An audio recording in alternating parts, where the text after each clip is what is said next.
if you really want to be successful, you gotta have a lot of dog in you. You gotta be mean sometimes, because life ain't fair. Life is hard, man. It is not fair. Like you have happen to you that just, you go, man, why this happened? Because life ain't fair. But life ain't fair to nobody. You just gotta fight through, man. You gotta bite back sometime.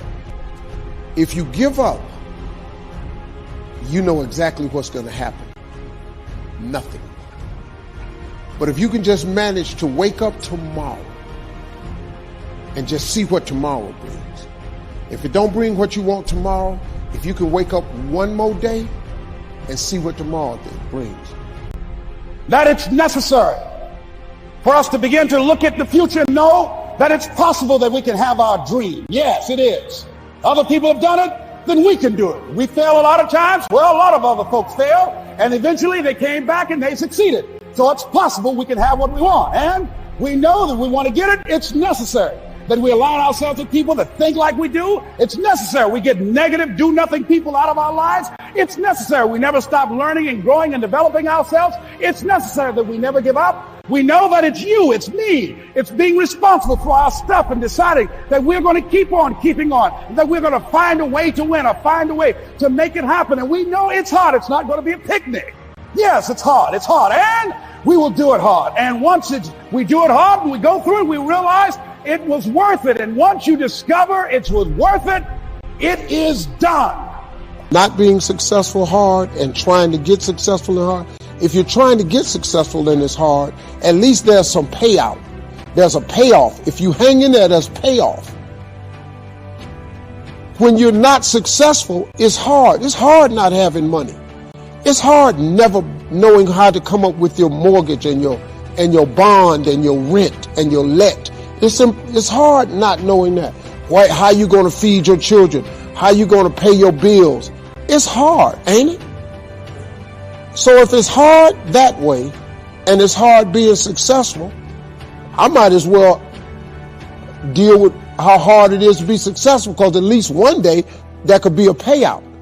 If you just stay in the hard part of life of not being successful, ain't no payoff. There's no result for being poor. It's just more po. You just po some more. There's no payout.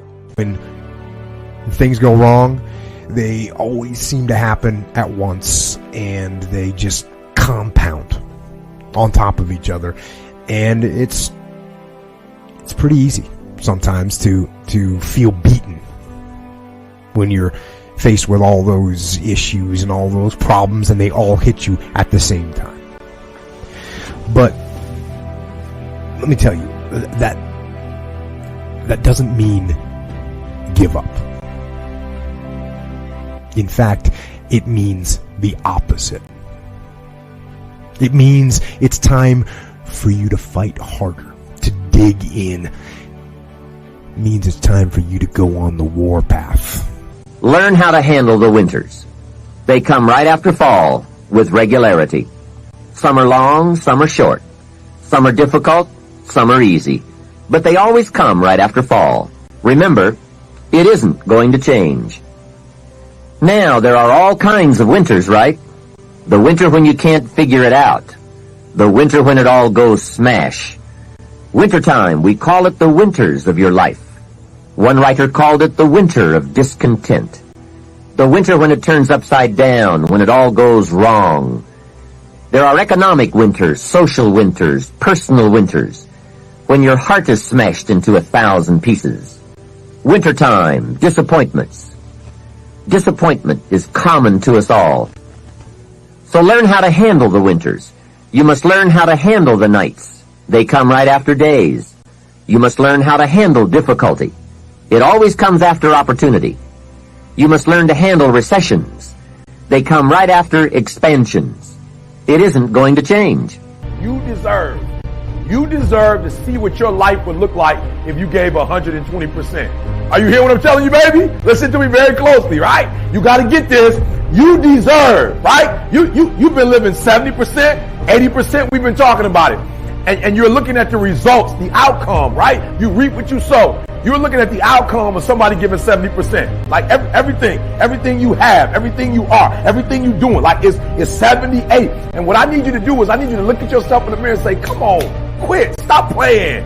I deserve to see what my life would look like if I gave 120%. I'm challenging you. If you, listen to me, if you ain't brave enough to challenge yourself, if you ain't courageous enough to challenge yourself, I'm challenging you. I'm challenging you to get from where you are. I'm challenging you to stop settling. I'm challenging you. I'm challenging you. I'm challenging you to stop accepting the life that was given to you. You heard what I said. Do it right or don't do it. Stop half doing stuff. Stop putting forth 50% effort, 60%. Look, stop. Do it right or just don't do it at all. Are you hearing me? Do it right.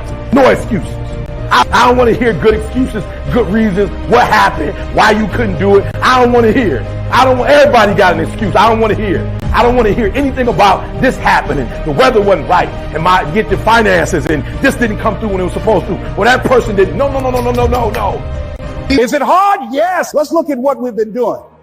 What has worked? What has not worked? Let's look at where we want to go. What is it that we want to produce? What is it that we want to create for our young people?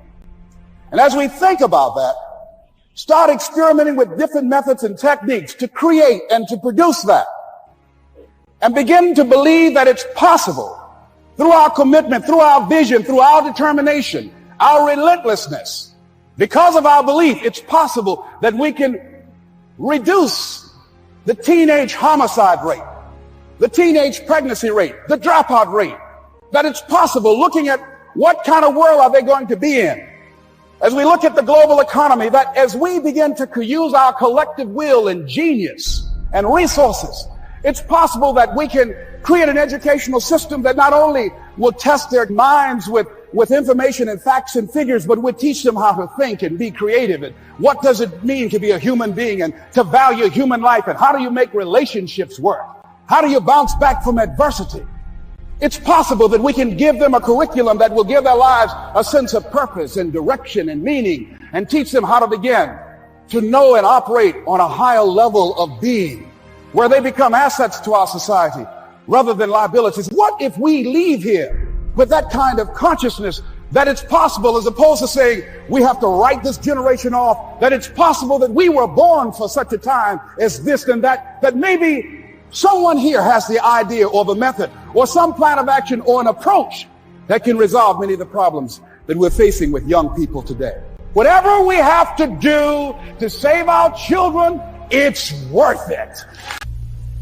How much time do you spend working on you? How much time do you spend every day working on your dream? In the last 90 days, how many books have you read?